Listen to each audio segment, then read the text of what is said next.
Hi friends, welcome back. तो friends, आज क्या कर रहे हैं आज हम काफ़ी देर के बाद, मैं कहूँगी काफ़ी टाइम्स के बाद कर रहे हैं एक ट्रेलर। तो ट्रेलर है Bose dead alive official trailer 2। तो फ्रेंड्स, मूवी तो अच्छी लग रही है, टाइटल ही इतना अमेजिंग है।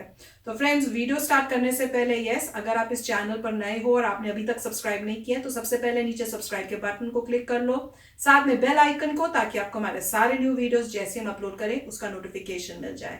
एंड यस फ्रेंड्स, वीडियो देखने के बाद अगर वीडियो पसंद आए तो कर देना लाइक और शेयर करना ये वीडियो अपने फ्रेंड्स और फैमिली के साथ। तो चलो फ्रेंड्स, स्टार्ट करते हैं आज का ये video.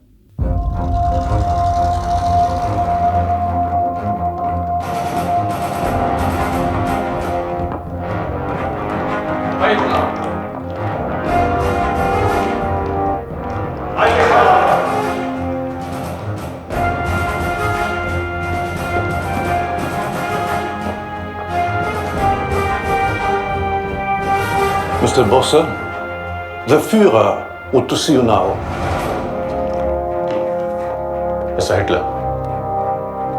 So, Mr. Bosse, I have been very curious. How did you know it wasn't me? A fake Hitler has an image to maintain. A real one does not care. आजादी लड़कर हासिल होती है, मांग कर नहीं। तुम मुझे खून दो, मैं तुम्हें आजादी दूंगा। कांग्रेस को सिर्फ सरकार बनाने में इंटरेस्ट है, आजादी में कोई इंटरेस्ट नहीं है। Welcome to India. Do you think Bose is alive? If he is alive and he does return, who would be Prime Minister? Subhash Chandra Bose. Dangerous enemy of the British Raj. मेरी army के लिए कलकत्ता बहुत छोटा पड़ जाएगा mister Stanley. तुम्हारा रास्ता गलत है, सुभाष। बाबू, मैं आपके अहिंसा के रास्ते का मान करता हूँ, पर मैं नहीं मानता अहिंसा से हमें आजादी मिलेगी। आपको क्या लगता है कि सुभाष पहली बार गायब हुआ? Did you know he has a German wife and child? आपको पता है बोस कहाँ है? बोस बाबू बहुत सारा चीज केवल हम लोग को परेशान करने के लिए करते हैं। He plays everything like a game of chess. While you're busy saving your queen, he's already attacked your king, and before you know it, checkmate. Where's Bose? We need to raise an army now. Follow the missing gold. He needs it to build his army. क्रांति आपसे जिंदा है, चाहे आप वो Russia से लाए या जर्मनी से।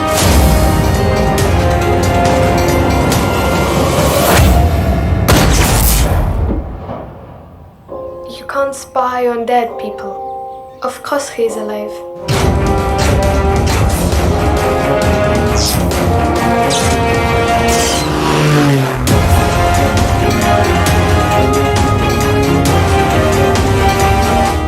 अंग्रेजों की गुलामी कम है डॉक्टर माथुर, क्या हिटलर के भी गुलाम बने? तो फ्रेंड्स, मूवी तो बहुत अच्छी लग रही है और मुझे इससे ये याद आ रहा है कि हमारे स्कूल में जब उन्होंने उसके बारे में टेक्स्ट बुक में लिखा हुआ था और हम उस पार्ट पे गए थे जिनकी थोड़ा सा था, अगेन बड़ा नहीं था पार्ट, मेरे ख्याल से मुश्किल से एक पैराग्राफ या एक पेज ज़्यादा से ज़्यादा होगा। पर जब वो पार्ट आता था, जब उन्होंने पढ़ाया, उस टाइम बहुत फैसिनेटेड हुए थे और मन कर रहा था कि और इसके बारे में पता करें, क्या उन्होंने क्या क्या किया। मतलब जोश एकदम से आ गया था कि क्या कमाल के थे कि अपनी फ्रीडम के लिए, हमारी फ्रीडम के लिए उन्होंने मतलब जी जान लगा था। उनका जो और उनका वो जो डायलॉग है ना कि तुम मुझे खून दो और मैं तुम्हें आज़ादी दूंगा, मुझे याद है वो भी उसमें लिखा हुआ था। और उसको देख के तो मेरे को याद है हम लोग थे, वाह क्या बोला यार। तो वो मुझे यह पार्ट जो है ना अपने स्कूल टाइम में वो याद आया। मेरे ख्याल से हमने 7th या 8th ग्रेड में ये पढ़ा था। तो स्टोरी तो बहुत, मतलब जो उन्होंने मूवी बनाई है काफ़ी अच्छी लग रही है। अब हमने शुरू भी नहीं की थी, हस्बैंड को जब पता चला कि ये तो अभी हम आज देखेंगे तो पूछ रहे थे नेटफ्लिक्स में है क्या। अब मुझे तो पता नहीं कहाँ पे, क्योंकि इसमें तो उन्होंने क्लियर किया ही नहीं है। पर ये ATL बालाजी करके कुछ बोल रहे हैं जो हमें नहीं पता क्या है। तो आप ज़रूर बताना, पर हम नेटफ्लिक्स में तो सर्च करेंगे इस वीडियो के बाद, कि कोशिश करेंगे कि नेटफ्लिक्स या अमेजॉन प्राइम में अगर है तो हम देखेंगे।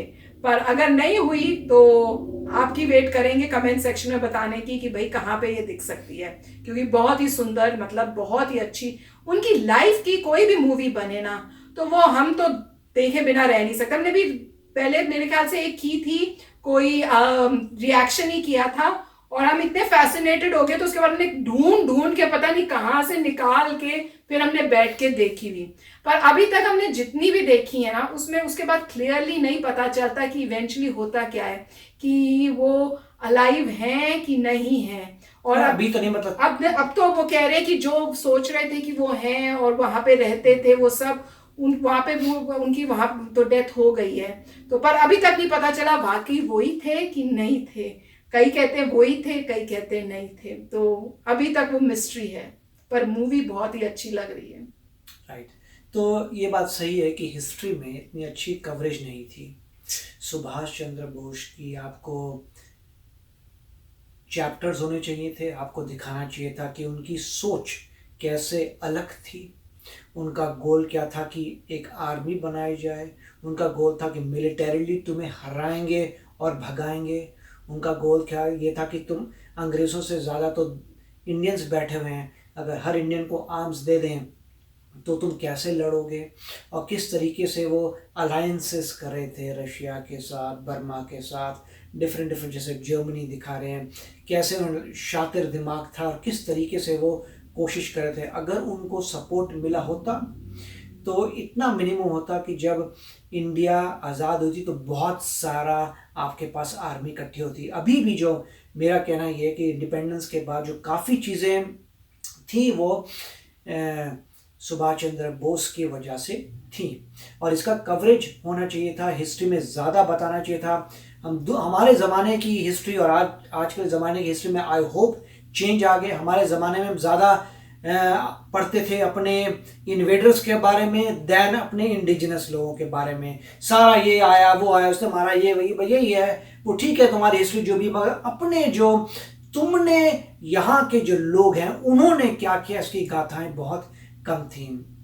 और फ्रीडम फाइटिंग में भी सभी आपको एंगल दिखे। नॉन वायलेंस ठीक है आपका एक एंगल है, मगर जो ये एक एंगल है इसको भी दिखाना चाहिए। ये बहुत इंपॉर्टेंट पार्ट प्ले किया था उन्होंने, नहीं तो आज़ादी मिलने में और भी बहुत टाइम लग सकता बिल्कुल था। और अगर उनको सपोर्ट होता तो जल्दी मिलते तो अभी वो डेफिनेटली मतलब लंबे देर तक रहते और इंफ्रास्ट्रक्चर बनाते। और उसके बाद जो है इसमें कई कंट्रोवर्शियल भी थे कि अगर वो वापस आ गए तो कौन प्राइम मिनिस्टर बनेगा। तो ये मतलब ये मुझे पता नहीं है किसने बनाई है, मगर ये मैं इस बात को मानता नहीं हूँ कि इतनी पॉलिटिक्स थी। क्यों? क्योंकि अनफॉर्चुनेटली अंग्रेज़ों का दिमाग ये था कि आप लड़ाई कराइए, डिवाइड एंड रूल है, राइट। सो अंग्रेज़ जो भी अपना वर्जन निकालते हैं उसमें डिवाइड एंड रूल ही भरा होता है, मेरा ऐसा सोचना है और ऐसा बुक्स का भी कहना है। इसीलिए मैं कहता हूँ, मुझे इन चीज़ों का पता नहीं है पॉलिटिक्स का ये नहीं, बट मैं इतना कहूँगा क्योंकि कवरेज ज़्यादा होनी चाहिए थी। अगर वापस आते क्या वो प्राइम मिनिस्टर मिलते? I don't think so. May be वो कहते मैं जनरल बन जाता हूँ, क्योंकि हर बंदा जिस चीज़ में तुम्हें मज़ा आता है वो करना चाहता है। जो बंदा इतनी मेहनत कर रहा है आर्मी बनाने में, वो बोलेगा मैं जनरल बनता हूँ बिकॉज आई एम केपेबल, मुझे पता है क्या क्या करना है। तो उस तरीके से सोच होती है। और इतनी हिंदुस्तानियों में इतनी कोई कॉन्फ्लिक्ट नहीं थे जितनी दुनिया दिखाती है, क्योंकि सबको पता है कि हम कंट्री के लिए काम करें, तो इतना नहीं था। और डेफिनेटली ये मूवी मुझे लग रहा है रिलीज़ हो चुकी है, और हो चुकी है तो हम देखने की कोशिश करेंगे। एंड और दुनिया में जो मतलब जो लोग हैं वो दुनिया भर की मूवीज़ को इतना पॉपुलर कर देता है, मुझे समझ नहीं आता। ये मूवी सुपर हिट होनी चाहिए। और अच्छी बात यह है क्योंकि सोशल मीडिया की वजह से अब नेशनलिज्म आ रहा है, और नेशनलिज्म कोई बुरी बात नहीं है। पूरा हम अमेरिका में रहते हैं, पूरा अमेरिका में नेशनलिज्म है। और मैंने कितने एग्जांपल्स आपको दिए हैं कि आप लोग गाड़ियाँ भी खरीदते हैं जो मेड इन अमेरिका हो, लोग सामान भी खरीदते हैं जो मेड इन अमेरिका हो। तो वो अब इंडिया में आ रहा है। और उसके बाद जो है मेरे ख्याल से इस तरीके की मूवीज़ अब ज़्यादा सक्सेसफुल होगी, जिसमें कहेंगे कि तुमने अच्छी बात बताई मेरे देश के बारे में। अगर ये बता रहे हैं, ठीक तरीके से पोर्ट्रे कर रहे हैं, और तुमने जो है सही हिस्ट्री बताई, मतलब जो भी है सही हिस्ट्री बताई, मोटिवेट किया लोगों को, समझाया लोगों को कि वो कॉन्सेप्ट जो है आज भी वैलिड है, वो उस ज़माने के अभी भी वैलिड है, आपको करना पड़ेगा। और मेरे को बार बार कुछ चीज़ें याद आती हैं, मोदी जी की भी बात याद आती है जो कह रहे थे कि शुरू हुए थे चाइना से बेटर और फिर ये हाल हो गया कि सब कुछ इंपोर्ट करने लग गए। तो इसमें कई बीच में फ्लॉज आए हैं जहाँ पे इंडिया जो है बहुत तेज़ी से ऊपर जा सकता था, नहीं गया। मगर इंस्टेड ऑफ किसी और की मैं क्रिटिसिज्म करूँ, मैं ये कहूँगा कि हम जो कर सकते हैं हम वो करेंगे। जो लोकल इज़ वोकल, मतलब आप लोकल सामान ही खरीदिए, उससे बड़ा कंट्रीब्यूशन मेरे ख्याल से कोई हिंदुस्तानी नहीं दे सकता। और ये कोई नया कॉन्सेप्ट नहीं है। लोग बोलेंगे कि मैं बोल रहा हूँ मोदी जी ने कहा है, ऑफ कोर्स मोदी जी ने पुराना कॉन्सेप्ट बोला है स्वदेश का।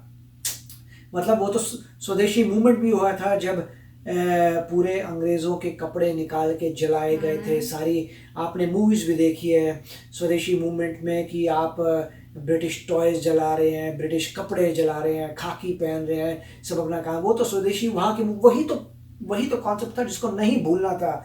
हर इंसान को याद रखना चाहिए कि खरीदने से पहले कि कहाँ। और मैं अभी भी दोबारा बोलता हूँ कि जब 25-30 साल पहले इतना इन्फ्लुएंस नहीं था चाइना का, जहाँ सामान में मैंने तो कभी देखा नहीं था मेड इन चाइना के सामान। अब जो है अगर ये हो गया तो बड़ी दुख की बात है। और कुछ हद तक मुझे लगता है बिजनेसमैनों ने कुछ क्रिएट किया है कि हमें प्रॉफिट ज़्यादा चाहिए, सस्ती माल आ रही है, बड़ा भेज दो। तो बिजनेस वालों ने मेरे ख्याल से देखा नहीं इस तरीके से प्रॉफिट को देखा। उनको देखना चाहिए था यार ये सही है नहीं है। मैं अपने जो हिंदुस्तानी लोग हैं उनको ख़त्म कर रहा हूँ। मगर उसमें एक पॉइंट और था कि कंपटीशन को बंद नहीं करना चाहिए। अगर वाकई जो दूसरा बंदा चीज़ बना रहा है वो बहुत ही बढ़िया है और आपके खुद के बंदे बहुत ही घटिया चीज़ बना रहे हैं, तो लोग भी कहेंगे मैं घटिया चीज़ नहीं खरीद सकता। मैं तुम्हें प्रमोट कैसे करूं जब तुम्हारा माल गंदा है, राइट। तो कई एंगल है इसमें, सीधा ये नहीं है। लोगों की डिमांड पे तो लोग कहेंगे देखिए ये प्रोडक्ट है, एक तो सस्ता मिल रहा है मुझे, ऊपर से बेटर क्वालिटी है, तो मैं क्यों लूँ तुम्हारा, राइट। पर नेशनलिस्ट कहेगा मैं लूंगा और तुम्हारी कंप्लेंट करूंगा, सारे लोग कंप्लेंट करेंगे, मेक श्योर करूंगा कि तुम प्रोडक्ट ठीक करो, नहीं ठीक करो तो तुम्हारी मैनेजमेंट चेंज कराऊंगा, अदरवाइज तुम बैंकरप्ट हो जाओ, किसी और को मौका नहीं दो। मतलब जो भी है, लोगों ने चेंज क्रिएट करना है कि क्यों तुम्हारा माल इससे खराब है, क्यों इंप्रूव नहीं करते। नॉर्मली किसी भी बिजनेस में अगर आप कंप्लेंट करते हैं तो पूरी हायरार्की चेंज हो जाती है और चेंजेस आते हैं अगर वो प्राइवेट है, प्राइवेट में जल्दी आते हैं।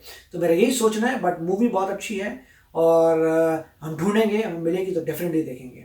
और इसमें मुझे वो सीन अब याद आ रहा है जो मुझे बड़ा अच्छा लगा। तब मुझे समझ नहीं आ रहा था और बाद में जब उन्होंने नेक्स्ट सीन दिया तो समझ में आया कि वो दिखाते हैं कि हिटलर चलता हुआ जा रहा है और ये बैठे हुए हैं।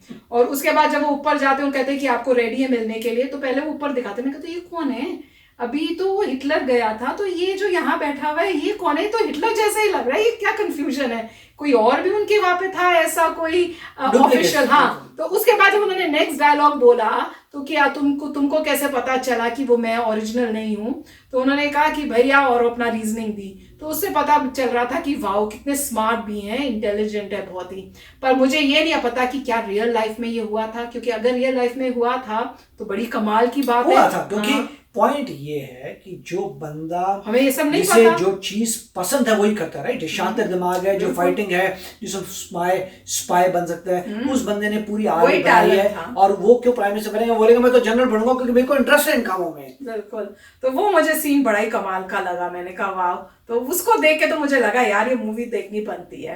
तो फ्रेंड्स हम तो आज देखेंगे अगर हमको मिल गई, पर डेफिनेटली कमाल की है। थैंक यू आपने जो सजेस्ट किया इस ट्रेलर को देखने के लिए। अगर नहीं देखा होता तो इतनी अच्छी मूवी के बारे में नहीं पता चलना था।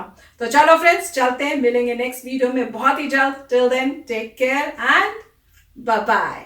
तो अगर आप मेरे इस चैनल पे नए हो तो जल्दी से सब्सक्राइब के बटन को हिट करो और बेल आइकन को क्लिक करो ताकि आपको मेरा जब नया वीडियो मैं लगाऊं आपको उसके बारे में जल्दी से पता चल जाए।